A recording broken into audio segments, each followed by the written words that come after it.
देखा कि देविका की हालत बहुत नाजुक है, लेकिन घर के आदमी उसे डॉक्टर के पास नहीं जाने दे रहे और जोगिंदर ने घर के मेन गेट पर बहुत बड़ा ताला लगा दिया है।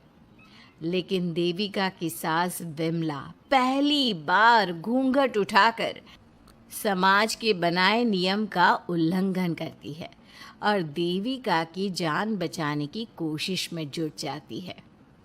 मैं भी देखती हूँ मेरी बहू को डॉक्टर के पास जाने से कौन रोकता है। देखो सचिन के बापू, दरवाजे की चाबी दे दो मुझे। तुम्हारा दिमाग ठिकाने पर है? पहले सर पर पल्लू रखो और अंदर जाओ। आज तक मैंने आपका हर गलत फैसला सर झुकाकर स्वीकार कर लिया, लेकिन आज मैं आपकी एक बात नहीं सुनूंगी। मुझे मेरी बहू की किसी भी कीमत पर जान बचानी है। मुझे चाबी दे दीजिए।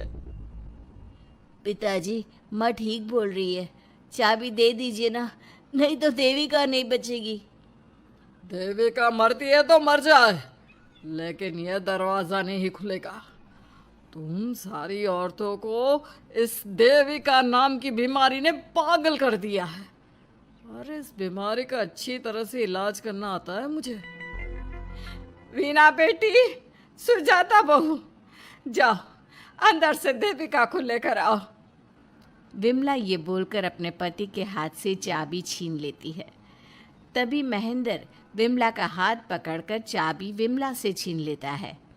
भाभी, घर के मर्दों से टक्कर लेकर आप अच्छा नहीं कर रही हो। ये इस घर के संस्कार नहीं है। महेंद्र की बात सुनकर कम्मू अपने पति के हाथ से चाबी छीनकर कहती है, इस घर के संस्कार क्या है हम अच्छी तरह से जान गए हैं। आज इस घर का दरवाज़ा खुलकर रहेगा और देविका डॉक्टर के पास जाकर रहेगी। भाभी, ये लो दरवाज़ा खोलो। विमला ताला खोल देती है। तभी वीना और सुजाता देविका को लेकर आ जाती हैं। घर की सारी औरतें देविका को लेकर घर से जा रही होती है कि तभी सुजाता का पति मोहन उससे कहता है, सुजाता, तुम देविका को लेकर इस घर से निकल तो रही हो, लेकिन याद रखना, अगर तुमने एक कदम भी बाहर निकाला तो वापस इस घर में मत आना। मैं देविका के साथ अस्पताल भी जाऊंगी और वापस इस घर में भी आऊंगी। देखती हूँ कौन रोकता है मुझे। देखता हूँ कैसे इस घर के अंदर कदम रखती हो और कौन तुम्हारी मदद करता है। कानून मेरी मदद करेगा और कारट के दरवाजे हर नागरिक के लिए खुले हैं। मोहन को अपनी पत्नी से इस तरह बात करता देख कल्याण वीना से कहता है, वीना, तुमने देविका का साथ देकर अच्छा नहीं किया। अगर तुम अभी भी इसके साथ गई तो अपना और मेरा रिश्ता खत्म समझना। मुझे कोई फर्क नहीं पड़ता। तुमने आज तक किया ही क्या है मेरे लिए। तुम खुद घर जमाई बनकर मेरे घर में रह रहे हो। कभी 100 रुपये की साड़ी दिलाई है मुझे? मेरे आने से पहले मेरा घर छोड़कर निकल जाना, समझे? ये बोलकर वीना और घर की सभी औरतें देविका को अपने साथ अस्पताल ले जाती है। वहाँ जाने के बाद डॉक्टर जल्दी से देविका का चेकअप करता है। चेकअप करने के बाद वो गुस्से से कहता है, ये क्या किया है तुमने? क्या हुआ डॉक्टर साहब? आपकी बहू की इतनी ज़्यादा हालत ख़राब है और उन्हें चोट भी लगी है, फिर भी आपने उन्हें हॉस्पिटल लाने में इतना लेट कर दिया। आपको 3 दिन पहले ही इन्हें हॉस्पिटल में एडमिट करवाना चाहिए था। हमसे गलती हो गई डॉक्टर साहब, लेकिन आप जल्दी कुछ करिए। हमारी बहू और उसके बच्चे को बचा लीजिए। देखिए, अभी कुछ भी कह पाना मुश्किल है। हम माँ और बच्चे में से किसी एक को ही बचा सकते हैं। आप सोच लो किसे बचाना है। डॉक्टर साहब, आप देविका को बचाइए, उससे कुछ नहीं होना चाहिए। देखिए, हमें देविका का ऑपरेशन करना पड़ेगा। आप इनके पति को बुलाइए, हमें कुछ पेपर पर साइन करवाने हैं। डॉक्टर की बात सुनकर सभी औरतें सोच में पड़ जाती हैं। तभी वीना कहती है, डॉक्टर साहब, इनके पति नहीं आ सकते। ये इनकी सास है विमला देवी, आप इनसे साइन करवा लीजिए। लेकिन पेशेंट की हालत इतनी नाजुक है, इनके पति है कहाँ? वो अपने आदमी होने का धर्म निभा रहा है। पति धर्म के बारे में उसे कुछ नहीं पता। डॉक्टर साहब, वो नहीं आएगा। क्या क्या करना है आप मुझे बताइए। थोड़ी देर बाद डॉक्टर देविका का ऑपरेशन शुरू कर देते हैं। जब वो ऑपरेशन थिएटर से बाहर आते हैं तो कहते हैं, आप लोगों की किस्मत अच्छी है, देविका भी सुरक्षित है और उसका बच्चा भी।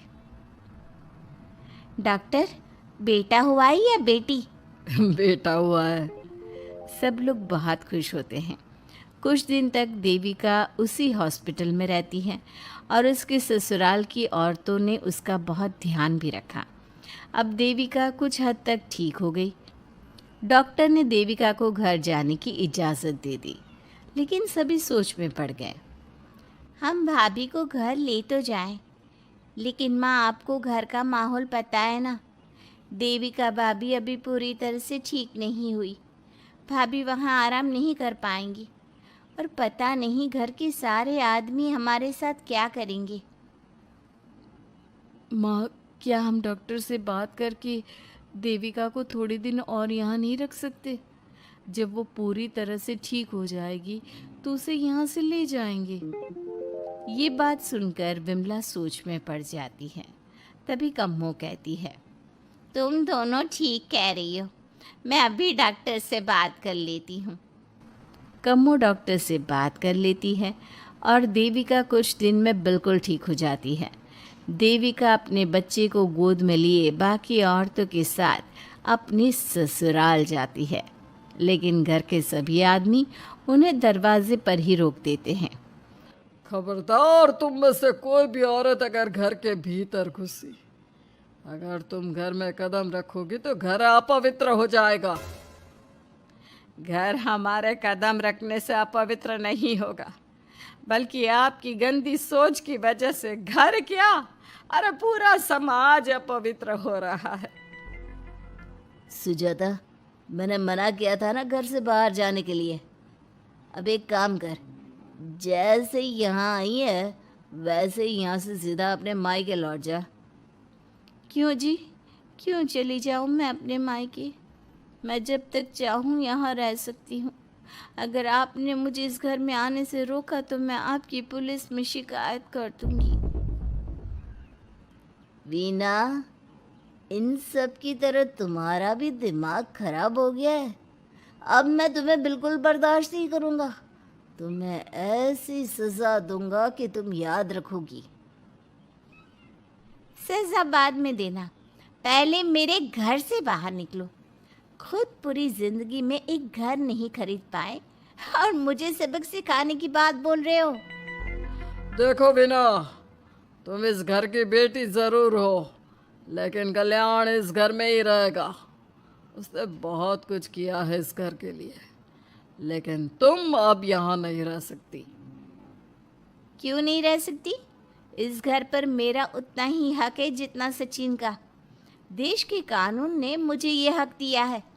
अगर मैं चाहूँ तो कोर्ट का सहारा लेकर इस जायदाद का आधा हिस्सा ले सकती हूँ। और हाँ कल्याण, तुमसे तलाक भी ले सकती हूँ। वीना, देविका के साथ रह रहकर तुम्हारा दिमाग भी खराब हो गया है। और कम्मो, मैंने तुमसे कितना मना किया, घर से बाहर मत जाओ, देविका की मदद मत करो, लेकिन तुमने मेरी एक नहीं सुनी। अब तुम इस घर से और मेरी ज़िंदगी से चली जाओ। ये कदम उठाकर तुमने बिल्कुल अच्छा नहीं किया।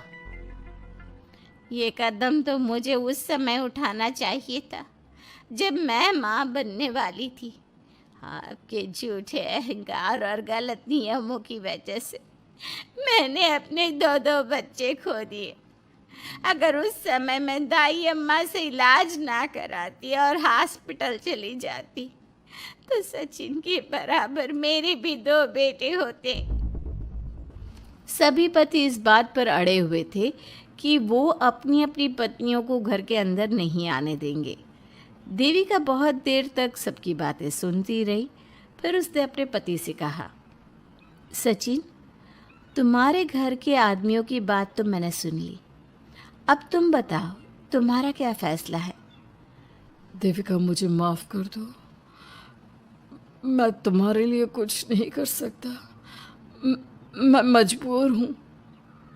मुझे पता था सचिन, तुम्हारा यही जवाब होगा। मुझे अपने आप पर हैरानी है कि मैंने बिना रीढ़ की हड्डी वाले आदमी से प्यार ही क्यों किया, शादी क्यों की। अब मैं आप सबसे बस आखिरी बार पूछ रही हूँ, तुम हमें अंदर आने दे रहे हो या नहीं, या मैं पुलिस को फ़ोन करूँ? देविका, आज तक हमारे गांव में पुलिस ने कभी कदम नहीं रखा और तू हमारे घर के दरवाजे पर पुलिस को लेकर आएगी? तेरी हिम्मत कैसे हुई ये बात करने की?